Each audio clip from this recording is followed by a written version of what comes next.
Reginald and Corinne poured everything into Caspian from day one. Full tuition, luxury car at 22, penthouse at 25. I was Sienna Vale, 37, just asking for the same shot at college. They stared me down and Corinne said, "Sienna, at 37 you don't need a degree. Find a husband and be done with it." Caspian smirked from the corner. They never realized I was building something much bigger to turn the tables completely. And this story, every single word of it, was written by a real person, with real intention, for the exact person sitting where you are right now. My name is Sienna Vale, and I'm going to tell you exactly how it happened. I grew up in a suburb of New Jersey called Millbrook Heights, the kind of town where the houses all have two-car garages and seasonal wreaths on the front door, and nobody talks about money directly, because talking about it would make the performance too obvious. The lawns were always cut, the cars were always washed, and the families inside those houses maintained a particular kind of careful surface that passed, from a distance, for contentment. My parents, Reginald and Corinne Vale, were skilled at that surface. They had been practicing it for as long as I could remember. They were not cruel people in the way that word usually gets used. They didn't shout often. They didn't leave marks. What they did, what they were genuinely gifted at, was the slower, quieter kind of erasure.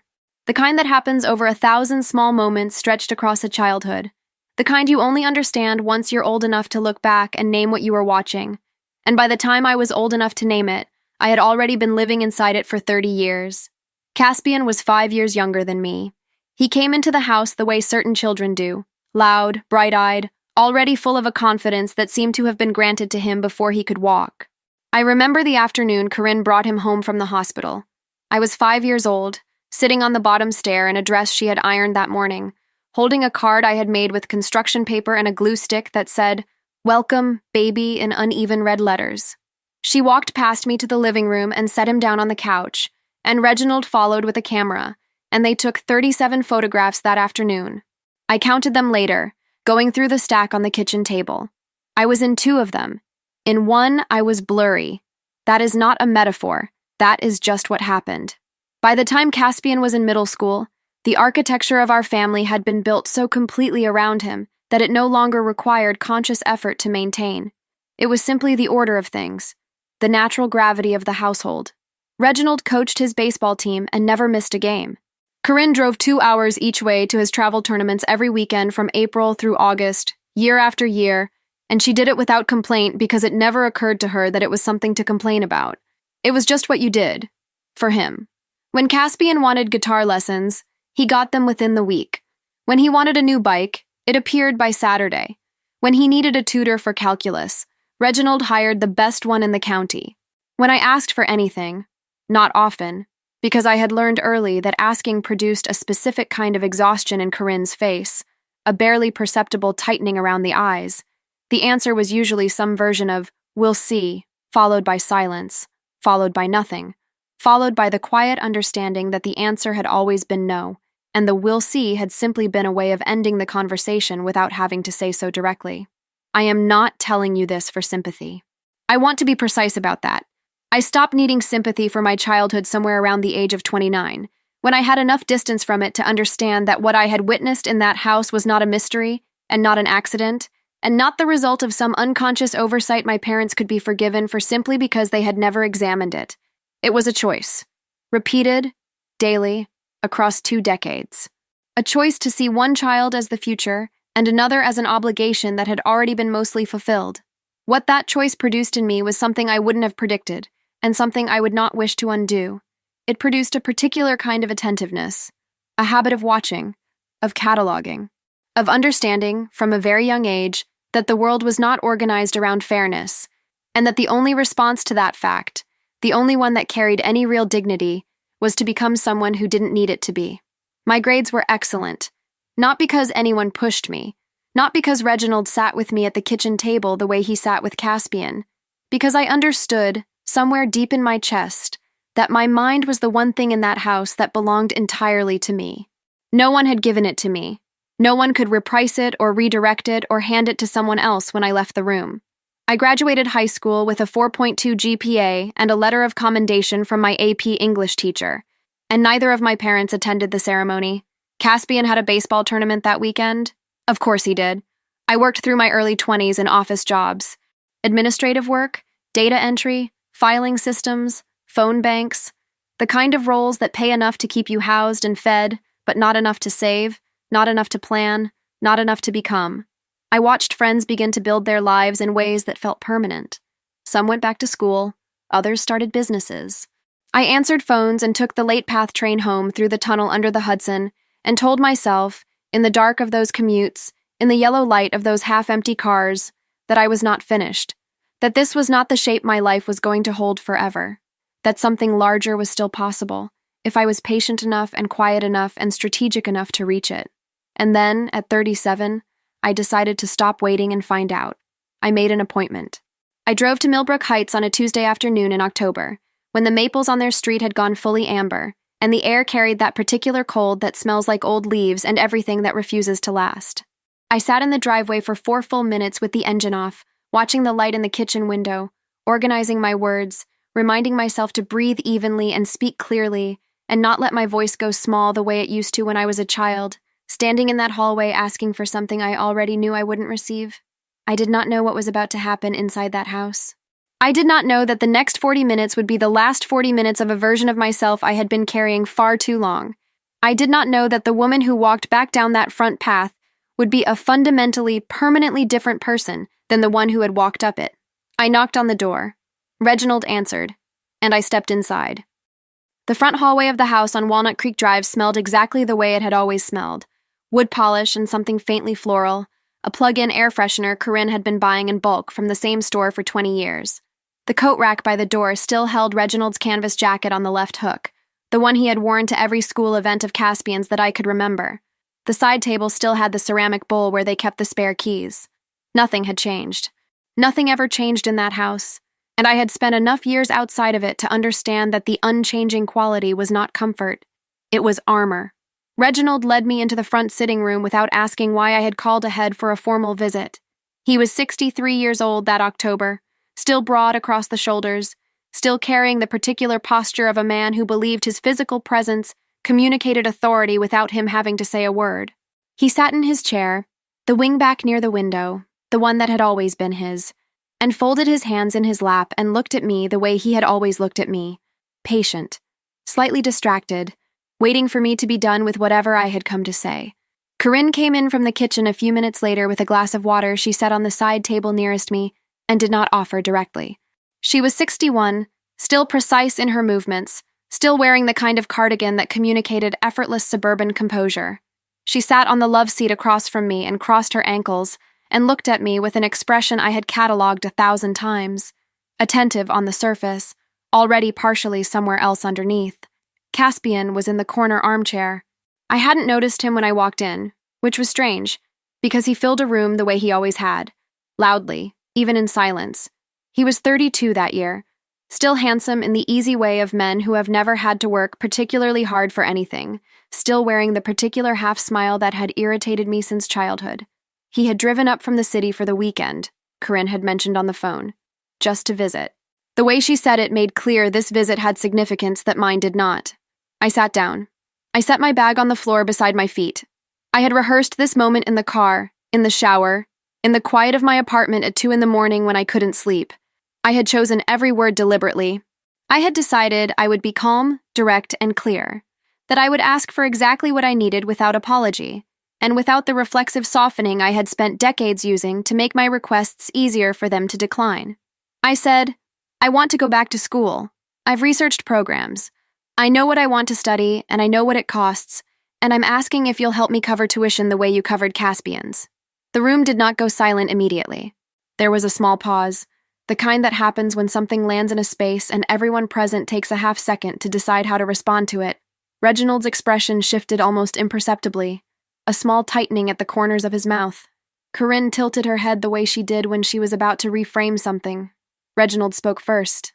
Sienna, you're 37 years old. I know how old I am. College is for building a future. You're already where you are. I kept my voice level. Where I am is exactly why I want to go back. I want to move into strategic consulting. The credential matters for the clients I'm trying to reach. Corinne set her water glass down very gently.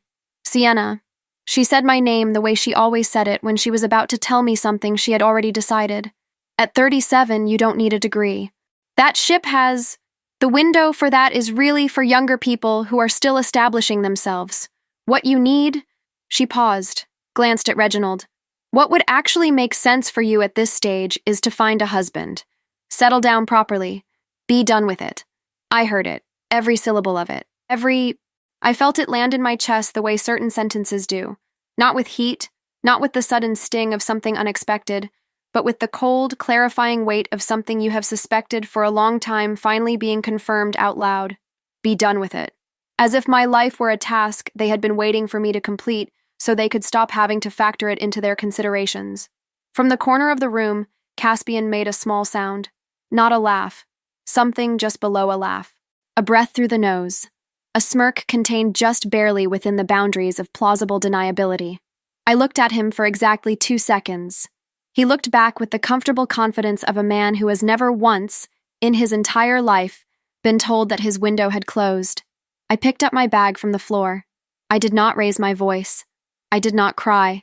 I did not list the years of imbalance or recite the inventory of everything they had given him and withheld from me. I did not give them the reaction that would have made this moment about my emotions instead of their decision.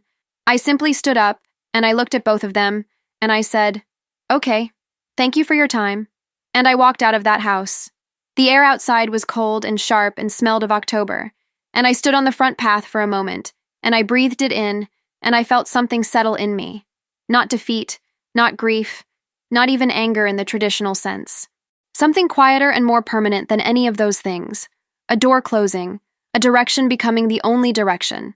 Before we go any further, I want to ask you something simple and real. Where are you listening from right now? Drop your city in the comments below. I genuinely want to know who's here with me on this one. I walked to my car. I sat in the driver's seat. I did not start the engine for 3 full minutes. I thought about Corinne's voice and the precise flatness of it. I thought about Caspian's smirk. I thought about Reginald's hands folded in his lap, patient and already done with me before I had finished my first sentence. And then I took out my phone, and I opened the Contacts app, and I scrolled to the number of a diner on West 44th Street that had posted a night shift opening 3 weeks earlier, and I had saved the number thinking maybe in someday, and if it comes to that, it had come to that. I pressed call. It rang twice. A man answered, tired voice, background clatter of a kitchen mid-shift. I said I was calling about the opening. He said, "Come in tomorrow at 9 p.m. I said I'd be there. I started the engine. I pulled out of Walnut Creek Drive for the last time as a person who was still, in some part of herself, waiting for permission. The highway back to the city was clear that night. I drove with both hands on the wheel and the radio off and the dark pressing in from both sides of the road, and somewhere in the middle of that drive, somewhere between the last New Jersey exit and the first lights of the tunnel, I understood with complete and total certainty that I was never going to ask them for anything again, not because I had given up, because I had just decided to become someone who didn't need to. There is a specific kind of exhaustion that has nothing to do with sleep. I learned this in the first 3 weeks of working nights at the Nighthawk Diner on West 44th Street. It is the exhaustion that lives behind the eyes, a dense, pressurized weight that settles in around 2 a.m. and does not lift until sometime around noon, when your body finally accepts that rest is temporarily available and stops bracing for the next thing. It is the exhaustion of a person who has decided something and is now paying the first installment on that decision, and it is different from ordinary tiredness the way a deliberate choice is different from an accident. It has a direction to it. It has a reason. I worked the dinner to close shift 4 nights a week, Tuesday through Friday, 9 p.m. to 3 a.m. I bussed tables and refilled coffee and carried plates of food to people who never looked at my face, and I kept a notepad in my apron pocket that had nothing to do with orders. It had class schedules. It had tuition figures. It had the name of every community college within a reasonable commute of my apartment in Astoria, where I was paying $840 a month for a studio with a window that faced a brick wall and a radiator that knocked every night at midnight like something trying to get in. By the end of the first month, I had added a second job. Saturday and Sunday mornings, I worked the front desk at a dry cleaning operation on 2nd Avenue, 8 a.m. to 2 p.m., logging tickets, answering the phone, watching the city move past the window in that particular unhurried way it moves on weekend mornings before it remembers it has somewhere to be. The owner was a man named Mr. Papa Dimitriou, who had been running the same shop for 31 years, and who paid me in cash every Sunday and asked no questions, which was the only arrangement I could afford at the time. The third job came 6 weeks later. Data entry for a medical billing company. Remote work, evenings when I wasn't at the diner. The kind of work that requires enough attention to prevent you from thinking about anything else, but not enough to engage anything that might be called ambition. I sat at my kitchen table with my laptop and a cold cup of coffee, and I entered numbers into fields, and I thought about what I was building, and I reminded myself, regularly, that this was not the destination. This was the foundation. Foundations are not meant to be seen. They are meant to hold. I enrolled in the Borough of Manhattan Community College in January, 4 months after the night I drove back from Millbrook Heights. I took 2 classes that first semester, English Composition and Introduction to Business, on Tuesday and Thursday mornings before my afternoon shift at the dry cleaner. I was the oldest person in both classrooms by at least 12 years. I sat in the second row and took notes by hand and did every reading assignment and spoke only when I had something precise to contribute. My professors did not know what I was doing before and after their classes. No one did. That invisibility was intentional. I had made a decision the night I drove back from my parents' house, and the decision had 2 components. The first was practical. I was going to build the education and the credentials I needed entirely on my own, without asking anyone for anything. The second was strategic. No one in my family was going to know it was happening. Not because I was afraid of their interference. I was past the point of being afraid of them. But because I understood, with the clarity that comes from having been underestimated your entire life, that the moment they knew I was trying, they would find a way to make it about them. Corinne would tell people she had always believed in me. Reginald would offer unsolicited advice. Caspian would make a joke about mature students, and I would have to manage their involvement in something that was mine, entirely, privately, ferociously mine. I chose not to do that. I chose silence instead. The BMCC years were harder than I had anticipated and more clarifying than I could have hoped. I discovered, in those classrooms, that I was not simply capable, I was genuinely good. Not in the way you are good at something when you have natural talent and no discipline, but in the way you are good when you have spent your entire adult life watching how organizations fail and why people make bad decisions, and what the gap between strategy and execution actually looks like in practice. I had been studying business from the inside for 15 years without anyone giving me the credential to prove it. The classroom simply gave me the language. I transferred to NYU's Stern School of Business in my second year. Full scholarship, merit-based, competitive, the kind that requires 3 letters of recommendation and an essay and a portfolio of academic work demonstrating exceptional promise. I wrote the essay at my kitchen table at 1 a.m. after a diner shift, still smelling faintly of coffee and dish soap, and I wrote it about what it means to build without permission, and why the absence of support can become, under the right conditions, the most clarifying force in a person's life. The admissions officer who called to inform me I had been awarded the scholarship told me it was one of the strongest applications in the cycle. I did not call my parents to tell them. NYU changed the pace of everything. I reduced the diner shifts to 2 nights a week and kept the data entry work and added tutoring. Undergraduate students in business fundamentals, $40 an hour, 3 to 4 students a week. I was sleeping 5 hours a night on the nights I slept and 4 on the nights I didn't, and I kept the notepad in my bag at all times, moving items from the to build column to the built column with the quiet satisfaction of a person who understands that progress in its early stages is almost entirely invisible to everyone except the person making it. After NYU came Wharton. The MBA was 2 years of the most rigorous intellectual work I had ever done, and also, paradoxically, the 2 years in which I first began to feel the specific gravity of becoming. The professors there did not teach you what to think. They taught you how to dismantle assumptions, your own and everyone else's. And that particular skill, applied to the right problems, is worth more than any credential printed on any piece of paper. I graduated from Wharton on a Thursday in May.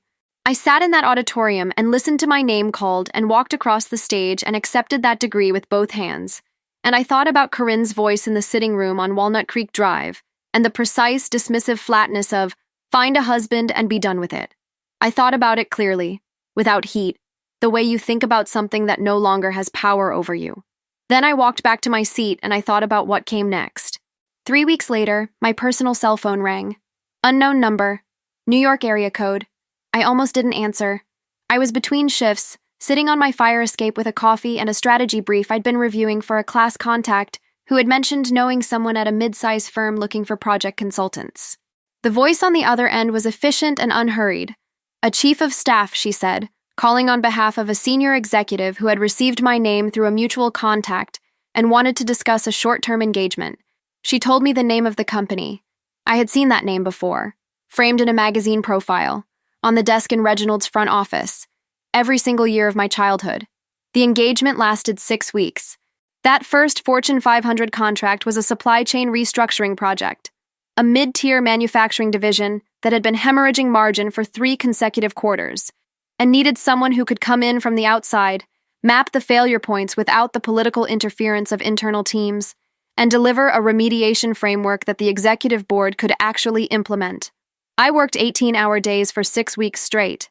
I slept 4 hours a night in a hotel room the client paid for, and I ordered room service at midnight and ate at my laptop, and I delivered a final report on a Tuesday morning that the chief operations officer later told me was the clearest strategic document his team had received in a decade. The check cleared on a Friday. It was the largest single sum of money I had ever held in my own name. I sat in my Astoria apartment and looked at the deposit confirmation on my phone screen for a long time without moving. Then I opened a new document on my laptop, and I wrote 2 words at the top of a blank page: Vail Advisory. That was the beginning. I incorporated the firm 4 months later. By then, I had 2 additional clients, one through a Wharton contact, one through a cold introduction at an industry conference where I had paid the registration fee myself and worn the one suit I owned that communicated exactly the right level of quiet authority. I rented a small office in Midtown initially, a single room in a shared workspace, nothing that announced itself, and I kept my overhead deliberately minimal and my reputation ruthlessly precise. I did not take every engagement that came my way. I took the ones where I could deliver something extraordinary, because I understood early that in consulting, your last project is always your next introduction. Within 18 months, Vail Advisory had moved out of the shared workspace and into a proper office in Tribeca. Small by most standards, 4 rooms, a conference table that seated 8, floor-to-ceiling windows that looked out over the rooftops toward the Hudson. I furnished it simply and well, no excess. Nothing decorative that didn't serve a purpose. The aesthetic of the space communicated, to anyone who walked into it, that the person who worked here was not trying to impress you. She was trying to solve your problem. Those are different things, and the best clients always know the difference. The clients that followed were not small. Google came first, a strategic alignment project for a division that was expanding into a new market segment and needed an outside perspective on organizational structure before the expansion created the kind of internal friction that cost companies years to untangle. I spent 11 weeks embedded with their team in a combination of New York and their Mountain View campus, and I delivered a restructuring recommendation that their VP of operations implemented in full. The referral that followed came from someone in that VP's network. It always works that way. Once you reach a certain level, the work speaks and the people who hear it talk. Pfizer was a 2-year engagement, longer than anything I had taken before, more complex, more politically layered, the kind of project that requires you to hold relationships at multiple levels of an organization simultaneously without losing the thread of the actual strategic objective. I built a small team for it. 2 analysts I hired directly from Wharton, both of them sharp and hungry in the way I recognized from the inside. I paid them well. I gave them room to think. I told them on their first day that the only metric I cared about was the quality of the output, and I meant it, and they both knew within a week that I meant it. Goldman Sachs came through a contact I had built during the Pfizer engagement, a CFO who had moved laterally and brought the relationship with her. That project was the one that put Vail Advisory in a different category entirely. Not because of the fee, though the fee was substantial. Because of what it confirmed, that I had built from 3 night shift jobs and a studio apartment in Astoria, a firm that the most sophisticated financial institution in the world had decided it needed at its table. I moved to Tribeca in my 4th year. Not the office, my apartment. A floor in a building 2 blocks from the water with ceilings high enough to make the rooms feel like thinking spaces rather than living spaces, which was approximately what I needed at the time. I bought it outright, no mortgage, cash transaction, handled through my firm's attorney, closed on a Wednesday afternoon while I was on a call with a client in Tokyo. I signed the documents between agenda items and did not mention it to anyone. I traveled constantly. Tokyo, for a market entry project with a client expanding into Southeast Asia. London, 3 times in 1 year, for an acquisition due diligence engagement that required more diplomatic precision than almost anything I had done before. Dubai, for a sovereign wealth fund advisory that lasted 4 months and taught me more about patient capital than any classroom ever had. I kept a go bag packed at all times. I learned to sleep on planes. I learned to function at full capacity in any time zone within 48 hours of arrival, which is a skill that sounds minor until you understand that the entire value you bring to a room depends on the quality of your thinking, and your thinking depends on your capacity to be fully present, regardless of what your body believes the hour to be. Through all of it, the contracts, the clients, the continents, my family knew nothing. I had not cut contact. That distinction mattered to me, though I could not have explained precisely why. I returned Corinne's calls once a week, briefly. I attended Thanksgiving for 3 of the 8 years, Christmas for 2. I sat at their table and answered questions about work with the same answer every time. It's going well, consulting work mostly, nothing too exciting. Reginald would nod and move on. Corinne would ask if I was seeing anyone. I would say not currently. The conversation would end. Caspian would talk about his job, manager at a mid-sized logistics firm in New Jersey, a role he had held for 4 years without apparent upward movement, and Reginald would listen with the particular focused attention he had always reserved exclusively for his son. I watched Caspian carefully during those visits, not with malice, with the professional habit of someone who has spent years learning to read organizations by reading the people inside them. What I saw over those years was a man whose confidence had never been tested by consequence. He had been handed so much for so long that he had developed no internal mechanism for the possibility of shortage. He spent freely. He borrowed casually. He had the financial posture of someone who believed the floor would always hold, because it always had.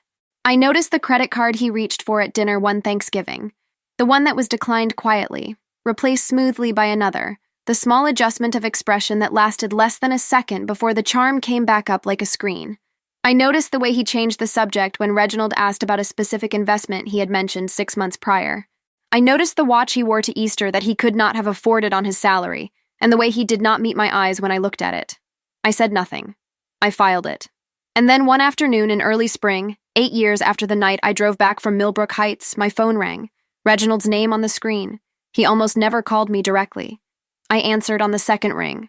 His voice was the same as always, measured, authoritative, accustomed to being the person who sets the terms of a conversation. "Caspian's getting married," he said. "We need you there, Sienna, for the family photo. It's important to your mother." Not, "We'd love to have you." Not, "We hope you can make it." "We need you there, for the family photo." As if my primary function, after 37 years of existing in relation to this family, was still decorative. I told him I would be there. I said it before he finished the sentence. The invitation arrived by mail. Not a text, not an email. A formal printed invitation on heavy cream stock, the kind that communicates expense before you even read the words. Thick envelope, embossed return address, a small sprig of something botanical pressed into the inner lining. The names on the front were written in calligraphy: Caspian Reginald Vale and Lillian Constance Voss. The venue was a private estate in Westchester. The date was the 2nd Saturday of June. There was a dress code printed at the bottom in small italics. Black tie preferred. I set it on my kitchen counter and looked at it for a moment, the way you look at something that is trying very hard to tell you what it thinks of itself. Then I went back to my laptop and finished the executive brief I had been writing for a client in London. 3 days before the wedding, Corinne called. Not to ask if I needed anything. Not to share details about the venue or the schedule or the plans she had clearly been immersed in for months. She called with the specific energy of a woman who had a list of things to communicate and was moving through it efficiently. "The ceremony starts at 4, she said. "We're doing family photos at 2:30, so you need to be there by 2 at the latest. Don't be late, Sienna, because the photographer has a schedule and we can't hold everything for one person." I said, "I'll be there. And please," she paused. The pause had texture to it. "Dress appropriately. This is a significant event for this family, and Lillian's family is. They're very prominent people. We don't want anything to feel. Just dress appropriately." I said, "Of course. And don't bring up work. Nobody wants to hear about office work at a wedding. Just be present, be pleasant, and don't make it about yourself." There was a version of me, the version that had existed before that October drive to Millbrook Heights, who would have felt those words like small, precise cuts, who would have hung up the phone and sat with the familiar low-grade ache of being reduced again to the least interesting version of herself by the people who were supposed to know her best. That version of me had been gone for a long time. The version of me who hung up the phone that Thursday evening simply noted, with the calm detachment of someone taking a professional inventory, that nothing had changed. The framing was identical. The assumptions were identical. To Corinne, I was still the daughter who did office work. Still the woman who needed to be reminded not to embarrass the family. Still, at 45, an afterthought dressed up in black tie and positioned in the corner of a photograph. Don't make it about yourself. I found that one almost elegant in its irony. I spent Friday in back-to-back client calls, a morning session with the Pfizer team reviewing quarterly alignment metrics, an afternoon call with a new prospect in Singapore that ran 90 minutes and ended with a signed letter of intent that I forwarded to my attorney before dinner. Friday evening, I went to my tailor on Broome Street, a woman named Celestine who had been making my professional wardrobe for 6 years and who understood, without me having to explain, the specific register I was aiming for on any given occasion. I had called ahead. She had something ready. The dress was midnight blue, not black. Black would have been obvious, would have read as either compliance or defiance depending on who was looking, and I was not interested in being read either way. Midnight blue was its own statement. Quiet and complete. Floor length, structured at the shoulder, simple enough to move through a room without announcing itself, and precise enough that anyone who knew clothing would clock it immediately for what it was. Celestine had added nothing unnecessary. That was why I trusted her. I got home at 8.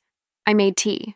I sat at my kitchen table and I opened my bag, a structured Italian leather piece in deep charcoal that I had carried to boardrooms in 4 countries, and I checked for the 3rd time that the envelope was there. White, letter-sized, sealed. Inside it, a check made out to Caspian Reginald Vale for $250,000, drawn on a Vale advisory account. And behind the check, 3 pages of supporting documentation, a summary of Caspian's outstanding debt obligations, which my firm's financial analyst had assembled from a combination of public records and sources I will not detail here, because the specifics are not the point. The point is that I knew the number precisely. I had known it for 4 months. I also checked the second item in the bag. A manila folder, slim and flat, containing the top pages of 3 active contracts. Google, Pfizer, Goldman Sachs. Not full documents, just the cover pages, bearing the letterheads, the engagement titles, the fee summaries, and the signature lines where my name appeared as principal consultant. I had printed them that morning on my firm's stationery. They were not there to prove anything to anyone in particular. They were there because I had learned, in 8 years of C-level consulting, that the best preparation is the kind that makes you ready for scenarios you cannot fully predict. And I could not fully predict what the next afternoon would require of me. But I had a sense. I put the folder back in the bag. I closed the clasp. I finished my tea. I went to bed at 10:30 and slept 7 hours without interruption, which was something I had trained myself to do before significant engagements.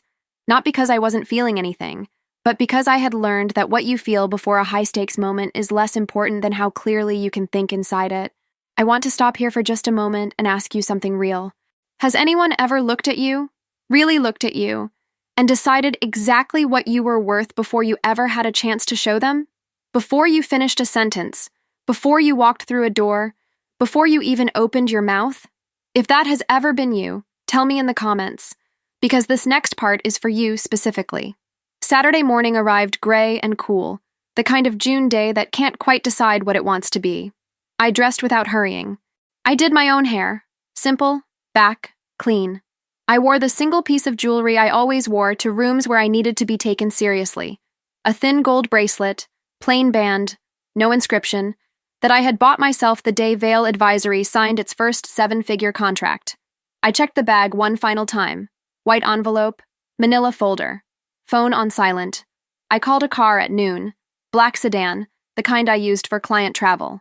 I gave the driver the Westchester address and settled into the back seat and watched the city give way to the parkway, and the parkway give way to the long green corridors of suburban Westchester, and I thought about nothing in particular and everything at once, the way you do when you are moving towards something you have been patient about for a very long time. The estate came into view through the trees first. A long white building with tall windows and a gravel drive lined with flowering hedges that someone had clearly spent a significant amount of money on. Cars were already arriving. Valets in white gloves. Floral arrangements the size of small trees flanking the entrance. Lillian Voss's family, I noted, did not do things quietly. I stepped out of the car. I adjusted the bag on my shoulder. I walked through the entrance and into the foyer, and I felt the particular quality of the room. The light, the noise, the perfume, the specific social electricity of a gathering where significant amounts of money and family expectation are present in the same space. I scanned the room once, efficiently, the way I always scanned a new room. And then I saw her, moving through the crowd with the particular ease of someone who has attended 1,000 events like this and finds them neither intimidating nor especially interesting. Dark hair, excellent posture, a face I recognized immediately because I had sat across a conference table from it 18 months ago in a 32nd floor boardroom on Park Avenue and delivered the strategic framework that had saved her company $80 million. Lillian Voss was crossing the room, and she was walking directly toward me. She walked the way people walk when they have never had to perform confidence, without effort, without announcement, cutting a clean line through the crowd the way water finds the lowest point in a room. People stepped aside for Lillian Voss without appearing to notice they were doing it. That is a particular kind of authority. The kind that isn't manufactured. The kind that has simply been present so long it has become atmospheric. She was wearing ivory. Not white. Ivory, which is a different thing entirely, warmer and more deliberate. The choice of a woman who understands that the most powerful statement at an event is often the most restrained one. Her hair was up. Her jewelry was minimal. One ring, substantial, the kind of stone that doesn't need to compete. She moved through the foyer with the focused economy of someone who had already decided where she was going and why, and where she was going was toward me, and I had approximately 4 seconds to decide how to receive that. I stood still. I did not step forward. I did not step back. I held the bag at my side and I let her come to me, and I kept my face exactly as it always was in rooms like this. Open, present, giving nothing away that hadn't been deliberately offered. She stopped 18 inches in front of me, looked at me directly. And then something happened in her expression that I recognized. Not surprise exactly, but the recalibration that happens when a piece of information you weren't expecting arrives, and your mind begins immediately reorganizing everything around it. Sienna Vale, she said. Not a question.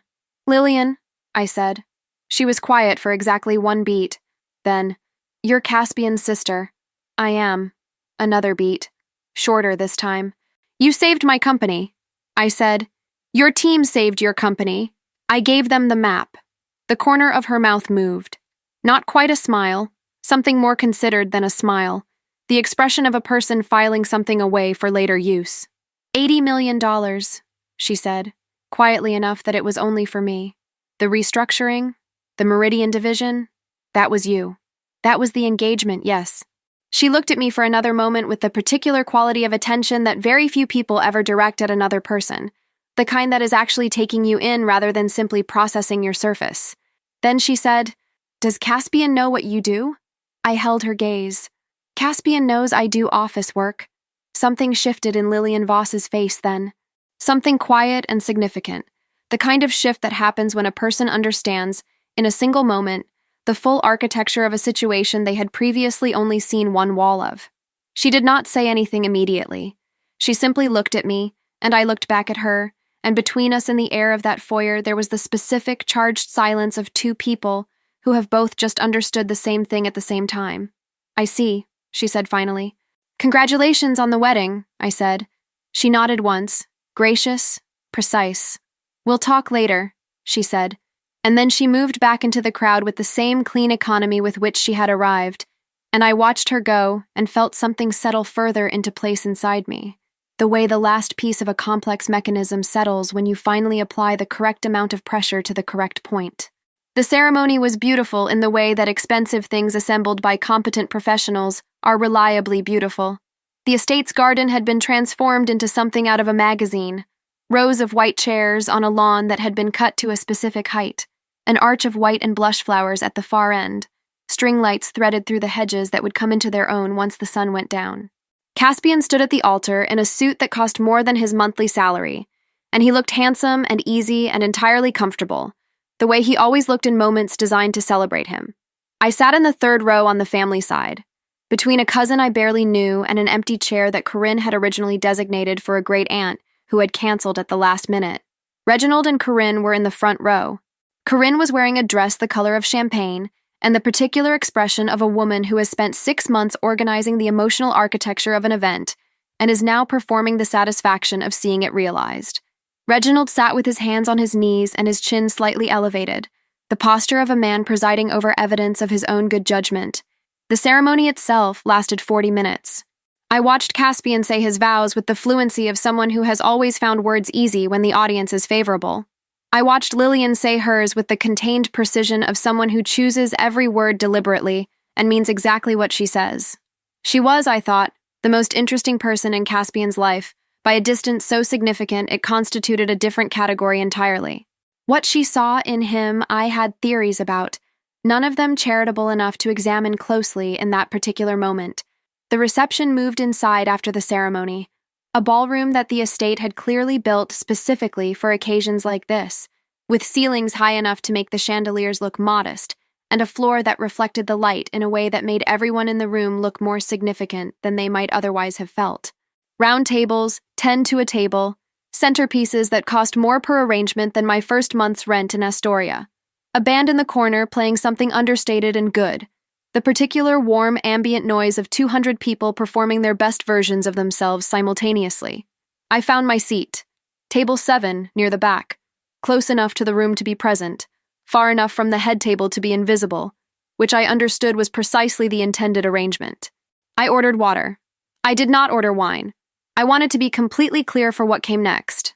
The toast began after the first course. Reginald stood first. He was not a man who needed to clear his throat or adjust his notes or gather himself before speaking in public. He simply rose, picked up his glass, and waited for the room to come to him. And the room did, because rooms always had, and he had never had cause to doubt that they would. He spoke for 6 minutes. I know because I timed it without meaning to. The professional habit of someone who has sat in 1,000 rooms calibrating how long a person can hold an audience before the attention begins to soften at the edges. He talked about Caspian's childhood, about the baseball tournaments and the academic awards and the particular quality of character he had always seen in his son, the leadership, the warmth, the natural ability to bring people together. He talked about the day Caspian had been offered his management position and the pride Reginald had felt standing next to him. He raised his glass and he said, with the full weight of a man delivering the most important sentence of the evening, "Our greatest pride, our finest achievement, everything we hoped a son could be." The room applauded. Corinne touched her eyes with a folded napkin. Caspian stood and embraced his father with the ease of a man receiving something he has always expected to receive. I held my water glass and I looked at the centerpiece, and I breathed slowly, and I felt nothing that resembled pain. What I felt was something colder and more clarifying than pain. The confirmation of a thing I had known for 40 years, delivered in public, in the most formal possible register, in front of 200 witnesses. Our greatest pride, our finest achievement. I was at table 7. Then Corinne stood. Shorter toast, more personal. She talked about what it meant to see her son build a life, to watch him choose a partner, to welcome Lillian into the family. And then, with the particular casualness of someone who does not register the weight of what they are about to say, she gestured vaguely in the direction of table 7 and said, "And of course Caspian's sister Sienna is here too. She does office work in the city. We're glad she could make it." 200 people heard that sentence. I did not change my expression. I did not look away from the centerpiece. I picked up my water glass and I took a single sip and I set it back down, and I felt the white envelope in my bag against my hip, like a steady, quiet pulse. From the head table, Lillian Voss looked at me across the room with an expression I will not attempt to fully describe, except to say that it contained, in equal measure, recognition, apology, and something that looked very much like intention. She set her own glass down. She stood up, and she began to walk toward my table. Behind me, I heard Caspian's voice drop mid-sentence. I did not need to turn around to know why. I could hear it in the quality of the silence that opened up around him as the room began, slowly, to understand that something unrehearsed was happening. I heard him say quietly to the person beside him, his voice stripped, for the first time I could ever remember, of its easy confidence. "Why is she? What is Lillian?" And then Lillian reached my table and she did not lower her voice, and she did not frame what she was about to say as anything other than exactly what it was, and the room, That beautiful, expensive, carefully arranged room went still around us like a held breath. "I need everyone to understand," Lillian said, clearly, to the table and to the room and to Corinne, who was still standing with her champagne glass raised, "exactly who Sienna Vale is, because I don't think most of you do." She paused, looked at me once, then looked back at the room. 18 months ago, Sienna Vale's firm saved Voss Enterprises from an $80 million structural failure. She spent 11 weeks with our team. She rebuilt the entire strategic framework of our Meridian division. She is one of the most respected C-level consultants in this city. The room was completely silent. From the head table, I heard Caspian say one word. One word, barely audible. All of the color gone from his voice completely. 80? The silence in that room had a texture to it. Not the silence of awkwardness, not the kind that makes people reach for their phones or clear their throats or suddenly find the centerpiece fascinating. This was the silence of 200 people simultaneously recalibrating. The silence of a room that has just received information that does not fit the frame it was given, and is now, quietly and collectively, rebuilding the frame. I had been in rooms like this before. Boardrooms, mostly. The moment after a consultant delivers a finding that contradicts what the executives believe to be true about their own organization. The moment where everything that came before has to be reassessed in light of everything that just arrived. I had never been the subject of that silence before. I set my water glass down very carefully. I reached for my bag. I unclasped it with the same deliberate calm I would use opening a briefcase before a client presentation, because that is precisely what this was. A presentation. The final one. The one I had been preparing for longer than any other in my professional life, though I had not known, when I began building, that this specific room was where it would be delivered. Lillian was still standing. She had not moved back to the head table. She stood beside my chair with the composed authority of a woman who has decided something and intends to see it through, and I understood, looking at her, that she had made her own calculation in the 40 minutes between our exchange in the foyer and this moment, and her calculation had led her here. I did not know everything she knew about Caspian's finances, but I had a sense, from the precision of her intervention, that she knew enough. I stood up. The room reoriented around the movement, 200 pairs of eyes adjusting, some of them confused, some of them beginning to understand that what they were watching was not a disruption, but a conclusion, a thing that had been building for a very long time arriving at its final form. I looked at the head table first. Caspian was on his feet. He had risen at some point in the last 30 seconds without appearing to have made a conscious decision to do so, the way people rise when the ground shifts beneath them. His face had the particular quality of a man whose internal model of a situation has just been replaced, without warning, by a completely different one, and who has not yet found the words that correspond to the new reality. The easy confidence, that lifelong, effortless, permanently granted confidence, was simply gone. In its place was something I had never seen on his face before, something close to the expression of a person who has just understood, for the first time, that the floor they have been standing on was never as solid as they believed. Reginald was seated, still. His hands were flat on the table in front of him, no longer folded in his lap, the posture of composed authority he had carried into every room I had ever seen him enter. Flat on the table, like a man steadying himself against a surface. Corinne had sat down. She had not meant to. I could see it in the way she landed in her chair, slightly off-center, the champagne glass still in her hand at an angle that was going to spill if she did not correct it. She was looking at me with an expression I had never seen on her face in 45 years. Not anger, not defensiveness. Something quieter and more fundamental than either of those. The expression of a person confronting the distance between what they assumed and what was true, and finding that distance much larger than they had accounted for. I removed the manila folder from my bag first. I set it on the table in front of me and opened it to the first page. The Google engagement cover sheet, letterhead clean and unambiguous, fee summary visible, my name as principal consultant in the signature block at the bottom. I turned it so the nearest people at adjacent tables could read it without straining. I did not announce it. I did not point to it. I simply placed it in the world and let it exist there. Then I placed the Pfizer cover sheet behind it. Then Goldman Sachs. 3 pages. 3 letterheads. 3 of the most recognizable names in American corporate history, each one bearing my firm's name and my signature. The room made a sound that was not quite audible, more of a collective intake, a shift in the quality of the air, the kind of sound a room makes when it understands something it cannot unsay. I looked at Reginald. He was looking at the pages. His jaw was set in the way it always was when he was processing something he could not immediately categorize. And I watched him read the Goldman Sachs letterhead, and I watched the moment it resolved. The moment the name connected to the reality connected to the person standing in front of him, and the person in front of him connected back to the daughter he had looked past for 40 years. I did not say anything yet. I reached back into the bag and I removed the white envelope. I held it for a moment, not for effect, not to manufacture drama, but because I had carried it for 3 days, and I wanted to feel the weight of it one final time before I put it down. Then I set it on the table beside the folder, and I looked at Caspian directly for the first time since I had stood up.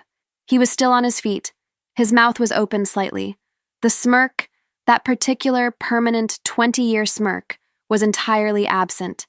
What was there instead was something unformed and uncertain, the face of a man who has been fluent in a language his entire life, and has just been informed, in a room full of witnesses, that the language was never real. I said, "Caspian." He looked at me. "The outstanding balance across your 3 personal credit lines, the deferred loan from the Ridgewood account, and the unpaid contractor invoices from the Montclair renovation totals $247,600. I kept my voice level and precise, the way I kept it in every room where precision mattered more than volume. "I've rounded up. The difference is yours." I slid the envelope across the table toward him. "For Caspian's debt," I said, and I looked at Reginald when I said it, and then at Corinne, and then back at Caspian. "Consider it settled." No one spoke. The band had stopped playing at some point. I wasn't certain when. The servers had gone still near the perimeter of the room. 200 people were looking at a white envelope on a table at table 7, and none of them were speaking. And the quality of that silence was the most complete thing I had ever heard in my life. Caspian looked at the envelope. He looked at me. He opened his mouth and closed it and opened it again, and what came out was not a sentence. It was the beginning of several sentences, none of which found their footing. "Sienna, you never said, how did you—" I picked up my bag. I looked at Lillian. She met my eyes with the steady, clear gaze of a woman who had made a decision and did not regret it, and I held that gaze for exactly 1 second and gave her the smallest nod, the professional acknowledgement, the one that passes between 2 people who have handled something correctly and both know it. Then I looked at my parents one final time. Reginald had aged in the last 4 minutes, in a way that had nothing to do with time. He was looking at me with an expression that I recognized, after a moment, as the early form of something he had never directed at me before. I did not stay to watch it develop.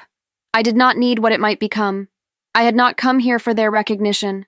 I had come here because the truth had been stored in that bag for 8 years, and it was time to put it down somewhere permanent. I looked at Corinne last. She had set the champagne glass down. Her hands were in her lap. She was looking at me the way a person looks when they are searching for the version of a situation that allows them to remain comfortable, and finding that no such version is available.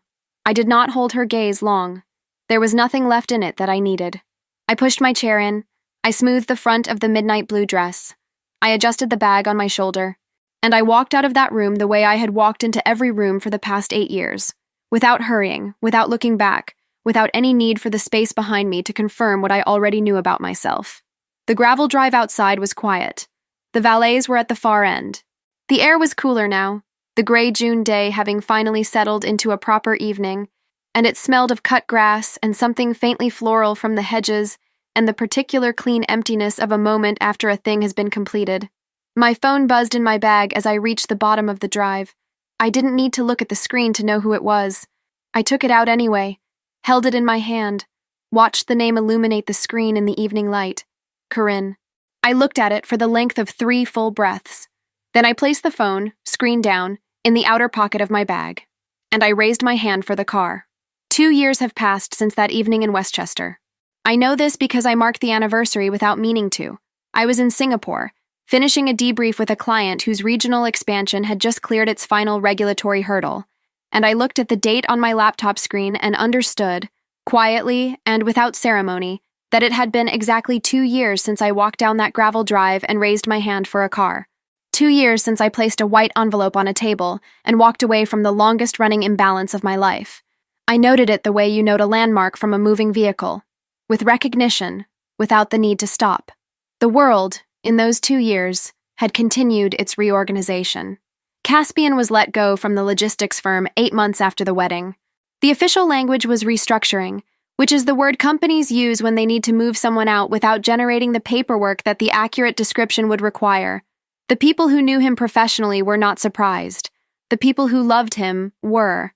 The debts that I had settled with that check were, it turned out, not the complete inventory. There were others, smaller and more dispersed, the kind that accumulate when a person has spent a decade living at the ceiling of what they can afford, and occasionally through it. Lillian's attorneys handled the financial disclosure process as part of the prenuptial proceedings that began, quietly, 4 months after the wedding. I did not ask for details. I did not need them. What I knew was that the structure Caspian had been standing on, the structure built entirely from other people's willingness to hold him up, had finally been asked to bear its own weight, and it had not been equal to the task. Reginald and Corinne sold the house on Walnut Creek Drive 14 months after the wedding. The Westchester property taxes had become difficult. The maintenance costs on a 4-bedroom house for 2 people in their 60s had become difficult. They moved to a smaller place in a neighboring town, a 2-bedroom condominium, tidy and adequate, the kind of home that represents a recalibration rather than a choice. Reginald had retired earlier than planned. Corinne had taken up a new routine, morning walks, a book club, the quiet architecture of a life that has contracted around what remains after the performance has been set aside. They called in those first months. Both of them, separately and together, with the particular frequency of people who have understood, belatedly, that a relationship requires maintenance they had neglected to perform. I answered when I could. I kept the calls brief and civil. I did not perform warmth I did not feel, and I did not perform coldness I had never actually felt either.